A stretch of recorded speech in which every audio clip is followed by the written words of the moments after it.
last pick of FlyToMoon side. It will be in the hands of General this go-around.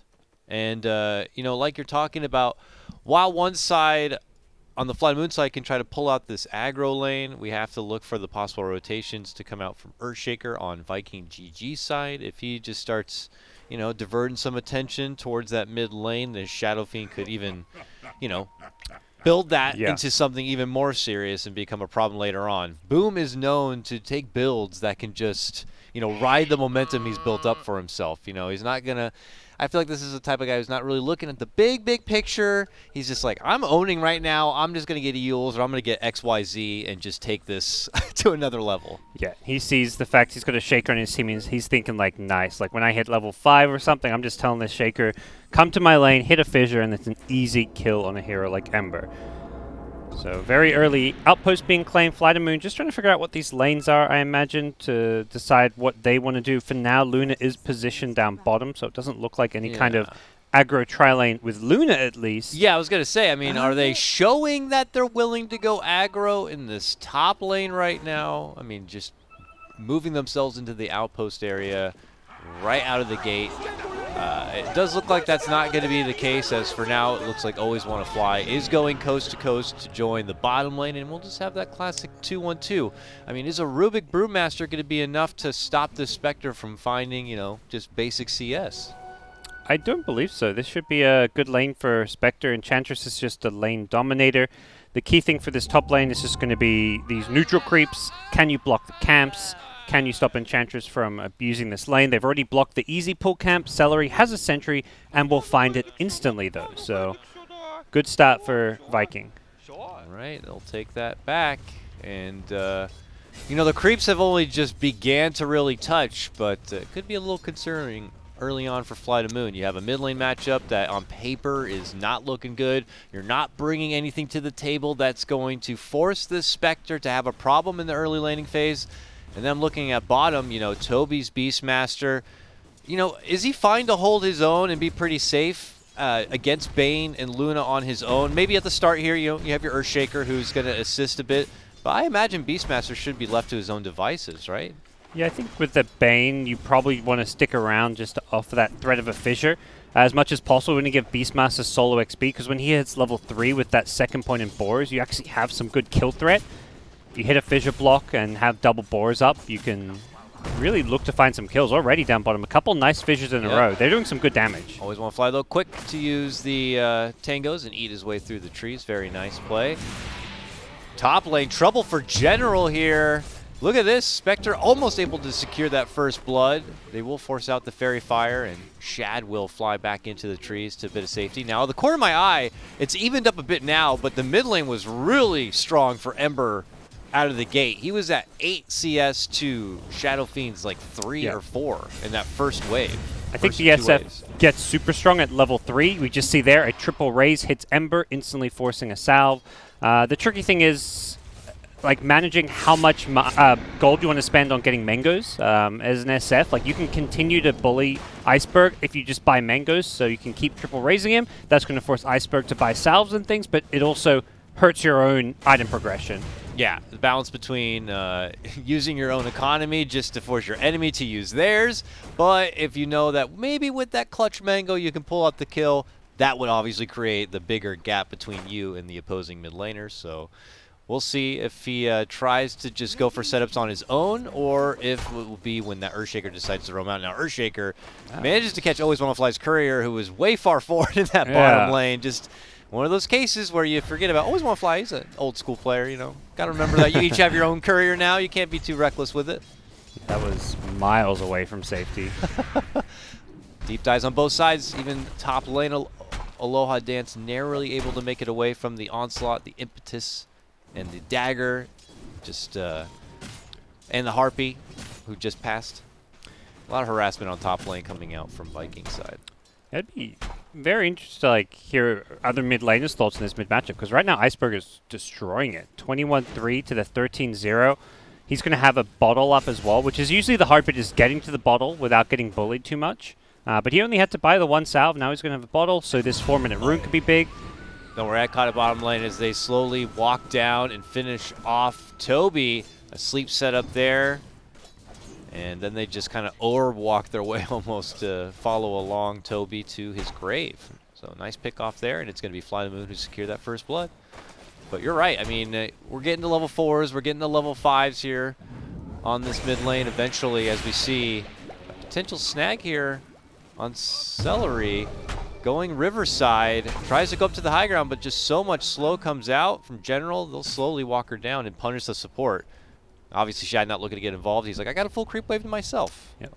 4-minute runes coming up. This is the key part for Ember's game. It does not spawn bottom. He guesses bottom. It's not there. Rubik would love... Yeah, he would love to body block this and like let Iceberg pick it up, but that's not the case. Boom, very fortunate that rune did not spawn bottom. If Ember had gotten the bottle refill, his lane would look really bad. Boom gives that Rubik the respect of his tip, though, to know, yeah, I see you're trying to body protect runes, but guess what? Your mid lane Ember is not getting the rune regardless. And we will continue to duke it out. Ember still just etching ahead bit by bit in that CS game. Spectre and Luna, to each their own, are getting a fair amount of CS. Neither safe lane core really getting shut down, but as I say that, bottom lane Toon blocked out from that fissure. They run her down, and Viking GG get themselves on the board. Yeah, Armin's just kind of playing a dual lane shaker. Often you see this hero a lot more active roaming around, not the case so far. 5-minute runes coming up, and Celery wants to try and contest these top ones. Decides better of it with the Aloha Dance rotating in. Oh boy. And doesn't look like Ember's able to grab one. He went back to base. SF will refill his bottle with a bounty rune. He's level 6. Ember, not quite level 6, but just about to hit it. Bottom lane fissures continue to fly out here as Viking have that vision, you know, near the camp. Totally being in the dark allows this Earthshaker to remain a mystery, whether he's, you know, gonna continue to dish out fissures from the shadows or if he is considering a rotational threat. But like you said before, it's been a lot more of the former, not too much rotational threat. I guess feeling confident that Boom should be able to hold his own there now, neck and neck on the CS in that mid lane. So things pretty squared up. Yeah, at this stage, both carries in a pretty similar spot. Not much separating them in terms of farm, just maybe 4 or 5 CS. Mid laners, Ember still with a small lead, but okay. SF look who it is though. Ready to go. Earthshaker now. It's like, okay, I'm gonna come now. You got your level 6. Let's see what we can make happen here. Boom's feeling confident. The chat lines come out now.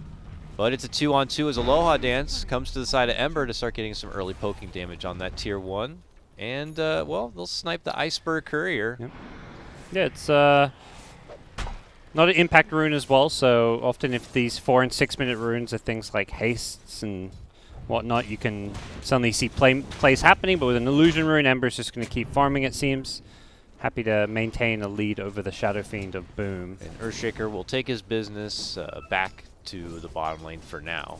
But everyone kind of getting their own. This is a win-win, it feels, for both sides. As I say that, though, General now in a bit of a pickle. Far forward, they try to pounce onto him, but here comes Iceberg's first rotation. He'll head to the top lane, looking to slowly burn up Celery.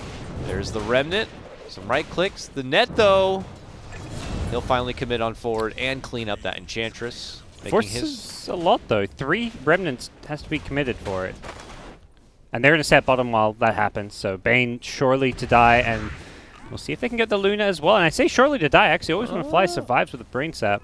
How much can Viking GG get from that pressure in the top lane? Boom, you know, pushes himself far forward in the mid lane to try to get some damage onto that tier 1 where possible. But as we see, General rotated over to get the XP.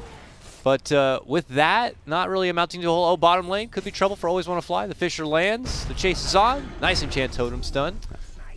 And they'll finish him off. I was going to say, you know, it feels bad if Ember's going to be able to get that rotational dive and kill top lane, and then from the other 2 lanes, nothing really happens for Viking GG at all. And once they saw the Ember TP top, that's instantly when they tried to dive the Bane under the tower. Viking know that the one scary thing about playing this bottom lane is an Ember rotation in. If he TPs, nice, I guess. Haste rune, but the slow there from General means that another deny from Boom. Yeah. Nobody's using these power runes. Haste rune is the big one that almost always leads to a kill early game. Like if you get a haste SF, you just run at that Luna, easy kills, but not to be this game. SF doesn't have that kill quota yet. You know, it's Ember so far who was successful in that first rotation to the top lane, so he is sitting top of the net worth. Luna not far behind, man. She has been able to find the CS and the net worth working for her through this bottom lane. That's really like I would call this just a dead even laning stage. Like the difference in farm on some of these heroes is made up elsewhere. Like, yeah, okay, Boom's slightly losing mid, but then as far as you look at the offlanes, you're like, okay, Beast is doing slightly better than Brew. I think typically Beastmaster is just one of those offlanes that will farm a lot. Ideally, you take over the lane, which hasn't really fully happened, but with Luna getting Helm, it looks like VToon is just going to go play jungle now. Looking to get a catch on the Bane behind the tower. Earthshaker moves in with the set of stuns, the Primal Roar, and they know that they got the kill, so they quickly hightail it out of there, but here comes Iceberg, looking to make him pay. He commits in, but the haunt from Shad, as they rotate in, they're looking to bring down Iceberg, and here comes Boom! Big Daddy Boom steps up, blasts down the Ember. And it's a successful counterfight coming out from Viking. What a Requiem. The Requiem blast comes out. They're looking to go for General, and they'll finish him off. It's Shad securing the double kill on the Spectre Haunt rotation. Beautiful stuff from Viking GG to strike back in the early game. I don't know if the Requiem was needed, but it looked pretty when he times it perfectly as the Primal Split wore off. Here's the start of the whole thing, the catch on the Bane from behind that tier 1. I like Toby's play here where he just commits a Roar on a 5 Bane because he sees the double TP coming in. He's like, we're probably screwed because they're TPing on all these heroes, or I'm probably screwed. I'm just going to make sure I get all my spells off. Roars are very low cooldown. They just make sure they kill the Bane. Don't let him get like a brain sap off. And with his teammates rotating in, they're the ones who are able to clean up some key kills. And you know, it's the first big positive to happen for either team. Some cute little plays from both sides, but now Viking GG really opened things up a bit because on the back of this trade, they're also going to secure very precious bottom tier 1 tower, it looks like. Obviously leaving the jungle open, more farming options for Shad here. It's a little bit of FlyToMoon vision that they'll have to kind of take down, but if played right, they can hold a majority of the map and still be able to defend their own tier 1 top lane if necessary. Yeah, they're already kind of in position. The tower's full health, and the fight mid is going to be coming our way. They have the high ground, but always want to fly. Turns the corner, moves in with the grip early, and they slice down the Beastmaster. Yeah, they instantly ping the cliff saying there's a ward here. Yeah. That's what that says. You got grip kind of from fog. Ember just ran at you and used spells. Like, that very much reveals the vision. Beast life for the bit of intel there, but look at FlyToMoon, quick to rotate. Yeah. They're not about taking just quick little pickoffs and get back to jungle or side lane farming business. They say, we got to get the +1, but like you mentioned, pesky Celery from the tree throws out that one cute little javelin and manages to take some gold away. Yeah, it's nice play in these early games. Especially the first tier 1 or 2 that gets taken. That gold makes a big difference. Celery will instantly go and de-ward that ward that was revealed earlier. Top, we have a Brew split here. They're committing to go through this top tier 1, but Toby has the Roar ready, commits it, catches it onto the Bane, and they put the bounty on Bane's head. They were looking to get some extra battle points if possible, and the dunk going to be dropped. Just as Earthshaker loses his life, the lift, the pullback onto Toby can't quite finish their plate. They're going to get it down with the blast of the Lucent Beam and a follow-up onto Celery. It's a 3 all day for FlyToMoon plus the tier 1 tower. They're right back into the mix. Yeah. Big fight from Viking GG earlier, but here FlyToMoon say that they can take it as well.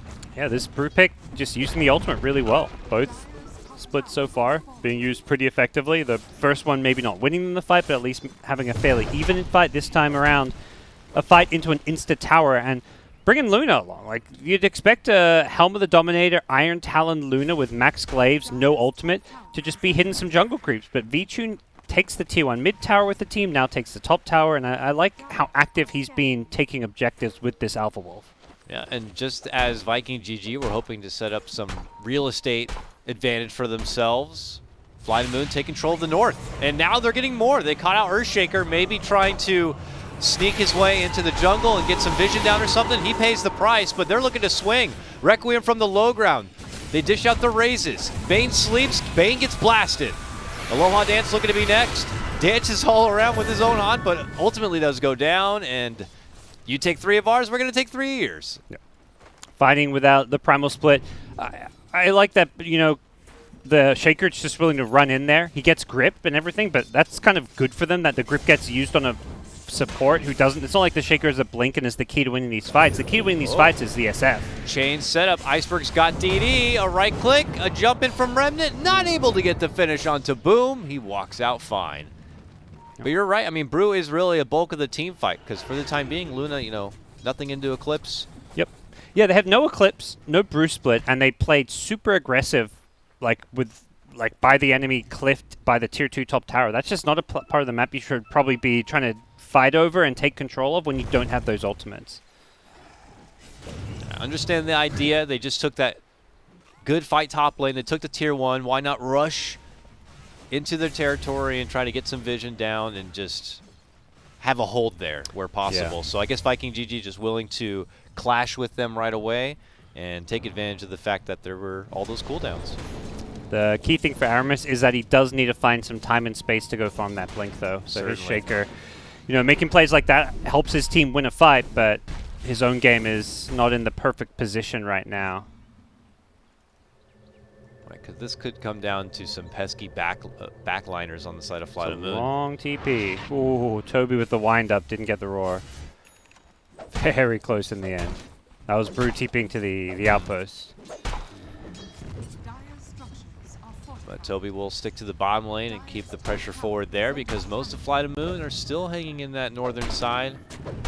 Yeah, this is where suddenly, hey, Eclipse is coming into the mix, so's Brew split. Level 1 Eclipse kind of I mean, it's not terrible, it's not great. There's a lot of summons with the Beastmaster, big part of probably why he didn't level Eclipse until now anyways. Plus he wanted, you know, you get the passive and the Lucent Beam for lane, and then you want Glaives for the farming, so it's kind of hard to skill at all 4 spells. Shaker kind of going back to that area before where he got taken down and still eyeballs that FlyToMoon are in the area. And they're following through and finishing out a tier 2 top lane, it looks like, without any threat to come out here. Meanwhile, mid lane, you know, Boom is trying to slow down this push where possible. But no jump, no let's get in there. You know, without Earthshaker Blink, who else is really trying to start things off for Viking GG side, you know? Yeah, you've got Beastmaster Roar, but until Beast gets like a Blink Dagger or Shadow Blade later on, I don't think he's able to just walk in and expect to get a roar up. You're playing against Searing Chains, Fiend Script, Telekinesis. There's all these things that are just going to instantly stun you if you try run in to start a fight. I know it was a question of the panel, but it is a Yules on Shadow Fiend, so I guess that's one other way to start a fight is just walk up Yules and hope that no one cancels your Requiem and things get crazy from there. But, you know, those are not ideal positional solutions to try to get the most optimal fight. And it feels like FlyToMoon are comfortable taking a fight, comfortable with their position, and say, we'll just sneak over here in a Roche, guys. Take the extra life and hold an advantage on that front. They just feel so confident and strong in their ability to team fight. They've also got fantastic vision. The 2 wards around mid lane, a ward around top, allow them to see everything Viking is doing. So they just walk into Roche, take it, say, that's pretty free right now, knowing fully well that Viking GG just don't have that way to really start or initiate a fight. They're currently trying to get their own vision going on the bottom half of the map. Celery putting in overtime to remove all those little wards from the high ground now so that they can at least secure this area as something for Spectre to continue to farm up. She got that first haunt little gank action happening in the bottom lane, but ever since then, you know, it's like, okay, well, we're going to have to wait. We're going to have to be counter fighters for the meantime. Yeah, we're seeing the return of the Necro 1 Spectre build, the farming item. I feel like I haven't seen any Spectres going this item in some time since it got nerfed, the 150 mana cost. It is always a nice item, the stats it gives, as well as having the farming tool of the Necro books, but this is just, it's going to slow down a lot of his later item timings. Here comes Viking GG. They pop the smoke and they head right through their jungle side. But unfortunately for them, FlyToMoon are no longer here. They have totally vacated the north and are now looking to finish off business in the bottom lane where there's still a tier 1. Take a outpost back. Take a jungle back. Both teams avoiding each other. Are FlyToMoon playing this correctly? With the position that they're in, they can just kind of keep slow scaling here their way into a stronger fighting position? I think they're playing it correctly because they recognize that even though they're on Radiant, they're playing around the top side of the map in their vision. to secure Roche, and now that they have Roche, they want to play around bottom. There's these towers they can take, and I'd say maybe more importantly, Ancients is a big source of gold in the jungle, much more so than the neutral camp. So by playing around the bottom part of the map, they're going to be able to secure both Ancients and just, well, towers as well. They already took the tier 2 top, so there's no towers to take in the top lane. They get 2 towers bottom for free. They are losing a tier 1 top. I don't think they need to go back and defend. They can just, force Viking to come back themselves. Already Boom hightails it to this bottom lane. Because they can do some deceptive damage on these structures if not careful. Oh, jump in, the dunk. Not the biggest catch right there. Right on the Ember, but no damage at all. You know, did he have the Flame Guard already out? He Sleight of Fist dodged the Echo, I believe. I don't know how you kill Iceberg anyways. Maybe we'll get another look, but right now the push is still going on. That was your kickoff if you were Viking GG and you were calling this team the Vikings right here. That was a kickoff and it just went a total blunder. Now can they hold the line here as FlyToMoon make their new approach, you know, with VTune at the helm with the Aegis sieging away. Now they're going to make the commitment coming out with the Roar, with the Haunt, dancing, prancing from the back lines. VTune needing a lot of damage, but just steps off for now. Still has that extra life when necessary. Spectre left out the front door, hit with the grip. The fissure going to be forced, but the follow-up Primal Roar is there. No damage. Just kind of FlyToMoon saying, we'll keep you there. Yeah. Okay. But not enough hard shots for the knockout and to get the big damage. Yeah, they're getting pretty low on the range side. Oh, I like this. Iceberg goes back to base. He just brought 3 salves. What? Out Here, for the one team. for you boys. Yeah. A round of pints I picked up from the pub. I was just looking around like, okay, I'm pretty sure this push might be over because 2 of the heroes were like 20% health, but bringing double salve, they know they're so strong right now. If they can just heal up, they're just getting chipped away. If they're full health, they can just go high ground. Again, no threat of the dunk, no threat of the hot, no threat of the Requiem out on the table. So how much more can they get done from it? Celery very low, finally gonna get sniped from the Brain Sap of Always Want to Fly, but that's just the first casualty and not enough to break the defense of Viking GG, so they're confidently hold there. Yeah, nicely done to hold. And FlyToMoon get kind of fed up with the constant spam on the high ground defense and going to swing their attention towards the mid tier 2 instead, which I don't think you can defend if you're Viking. You're just out of position. There's a ward behind the tower, which they don't know about, but it just is going to be impossible. So yeah, they give this one up. I guess fair enough for FlyToMoon, where they're not able to siege into the base and start really building up a singular lane advantage. They take out the remaining outer tower, and now they can kind of be like sharks in the water and coast from both sides, trying to, you know, sheep herd Viking GG back inside and allow only restricted access to the farm. Like right now, it's just Spectre way out in the open. That is going to be the case moving forward. Very limited farm, very limited income from Viking GG unless they can find a fight and turn things around. They are going for the smoke. Ember did TP top, I believe. Yeah, he left a Fire Remnant behind, so it was very much, okay, if I show top, I can still rejoin my team. Aloha Dance may get caught out mid here. Yep, they smoke and chase. With the fissure, they should be able to chase down the little Rubik. And, you know, that's cute. That's all in good fun. That's your smoke movement, though. And they'll make it a bit more appetizing with the tower. Yeah, it's a nice pickup. The mid-tier 1, it's still a very big pickup even this late in the game. This takes away some of that map control. And FlyToMoon doesn't look like they can defend this one. They don't have a blink on Brewmaster or anything to initiate with. He's playing much more that Aura style with Vlad's into pipe.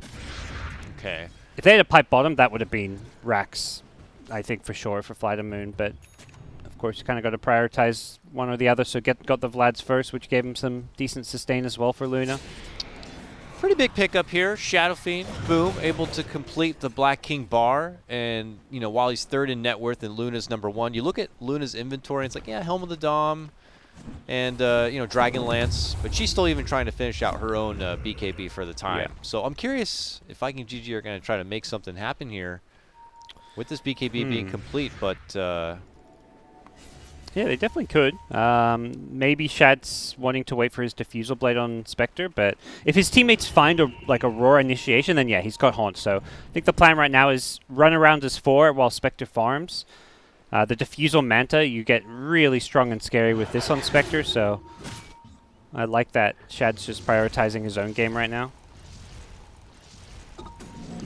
just have to see if they look for those kill opportunities and who it would be best against. It feels like, you know, Iceberg has been doing a good job kind of ducking and diving from warranting any sort of gank attention, and Luna staying by the sides of her supports for now.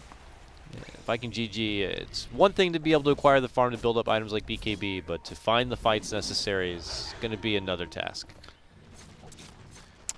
Yeah, FlyToMoon just taking over top once again, not really hiding the fact they're up here. They give Brewmaster a wave of creeps that finishes off the pipe, so now they have got the pipe plus Vlads and a Luna BKB. So they suddenly hit a couple of key items and are going to be looking a whole lot scarier. There's no defense at this top tier 3 for now. TP's back coming as V2 gets some free damage on a tier 3 tower. 900 damage, not too shabby. Yeah, but you don't want to really commit yet. Like you mentioned, we got couriers coming out with very valuable items. Let's grab those and then let's get in there and hit them.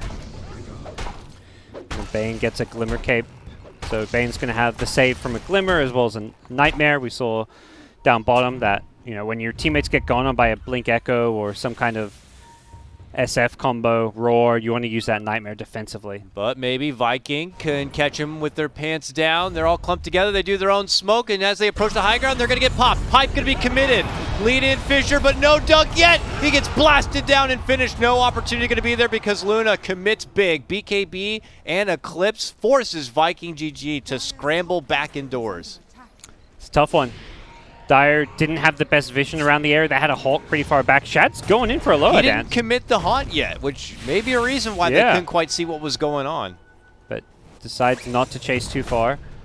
I know Luna's BKB is down, so that's a big part of why they maybe want to force a fight there. Even without Shaker, they still have a Spectre who's so scary in these fights. Yeah, they still got Requiem and Haunt to work with. Earthshaker's about to come back with the dunk still, so Viking GG, if they can go on the offensive here, taking advantage of, like you said, Luna's downtime, maybe they take a fight and a Roche. Roche is up now. Courier's scouting it. Yeah, it's a tough fight for Shaky. He tried to just get the quick Blink Echo on Brew before the ultimate came out, but General was not messing around. He popped Pipe and then instantly ultied. Oh, General, though, runs into Earthshaker again. Welcome with the Enchant Totem. Now the Haunt is going to be committed here. Damage from Boone on the back lines, but Iceberg commits in with his own BKB. Looking to go toe-to-toe with Shad, but he is greatly outnumbered and forced to try to make his way to the low ground and out. V2 joins his side as they pursue Shad across the river into the high ground. The Fissure, though, to slow them down, they look to focus on the Boom. Boom unleashes a couple of raises, doing good damage, but he finds himself in a world of hurt as he gets telekinesis and ripped stolen apart. Roar. Aloha Dance has been grabbing all the spells this game. Fissure, Roar, whatever he wants, but a fantastic turnaround from FlyToMoon. That Spectre looked a whole lot squishier than I expected in a fight like that. Just the BKBs, meaning FlyToMoon, aren't taking that much damage. We'll see it again here. Aramis, I don't know, he's just positioned way too far, way too aggressively. I don't think he's expecting that Rubik stolen Fissure to completely kind of screw him over there, because he got, insta-stun once he used Totem. And it's like, it looks like an opportunity you just can't resist. The Panda walking up into your open arms with the stun, but because, Earthshaker's stuck being the frontliner, he will again have no opportunity to get the dunk off as we see the Siege on from FlyToMoon looking to go for round number 2. They are successful. They snipe down and finish Celery there. Lift almost trying to throw them to the low ground. Not quite successful, but a tier 3 does fall, and FlyToMoon say mission accomplished for now. Maybe they can backpedal a bit for the Roche. Just make it away. They smoke. Roche should be nice. Yeah, still just kind of sing around, always want to fly in some trouble. He goes down. Yeah, Glimmer TP. Valiant effort, but is finished off.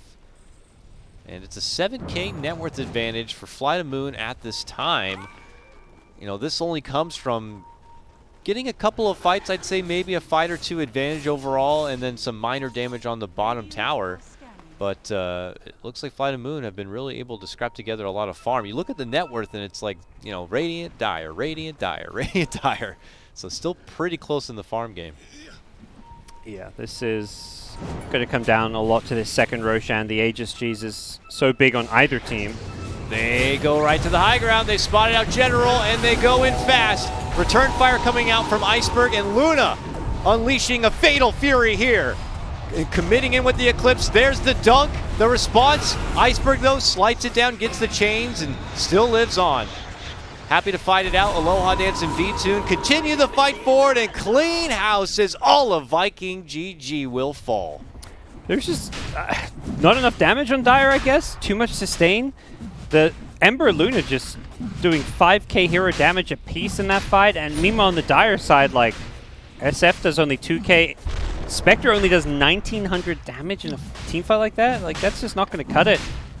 It feels like a couple of times Viking GG get themselves into a position to potentially start off a strong fight, but like you said, man, they're just throwing pillows at them. I don't know what's going on. You know, I'll see Ember get stunned up, locked down, and eat what seems like an assault of damage, but the life bar is just not falling as fast as it should.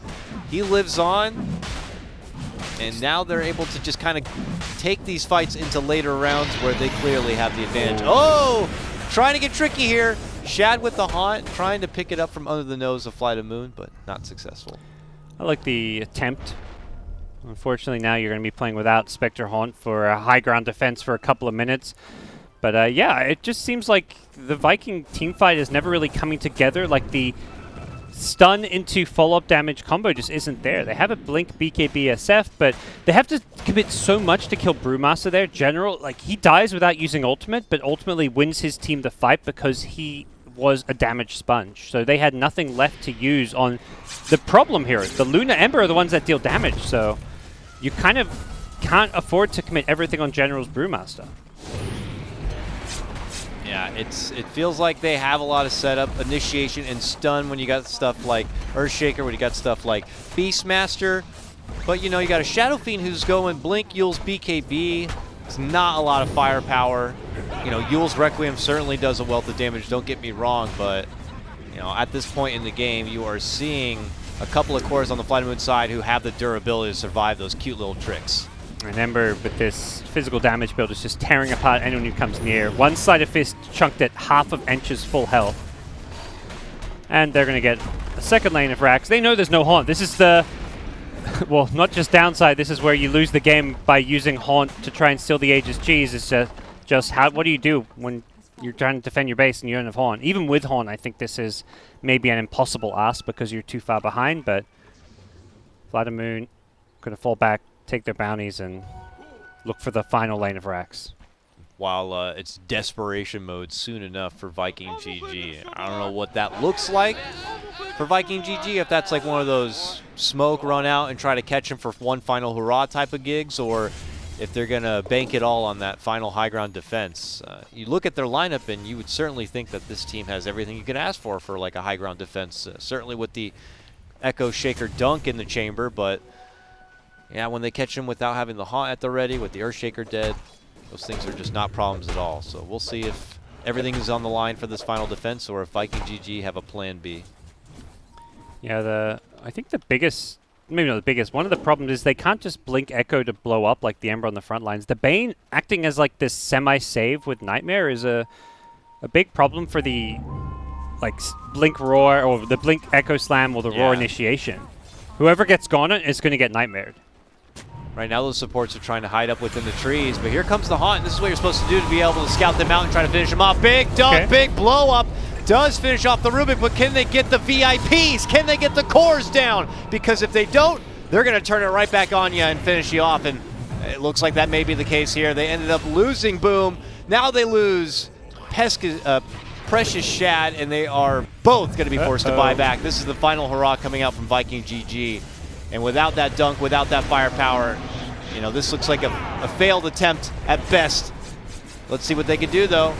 Going right to Luna. Iceberg on the back line's eating a bit of damage, but, oh, the Enchantress now gripped up, sliced down, and your final set of racks start crumbling away. Yeah, they're done for. It's Butterfly Luna pushing their base. Iceberg had an Arcane Rune that fight. They'll GG out. A valiant last-ditch effort, but all they really got in the end was 2 supports. Not even close for Viking. They're just way too far behind. Dang, and wouldn't you know it, you know, group stage, that's cute and all, Viking,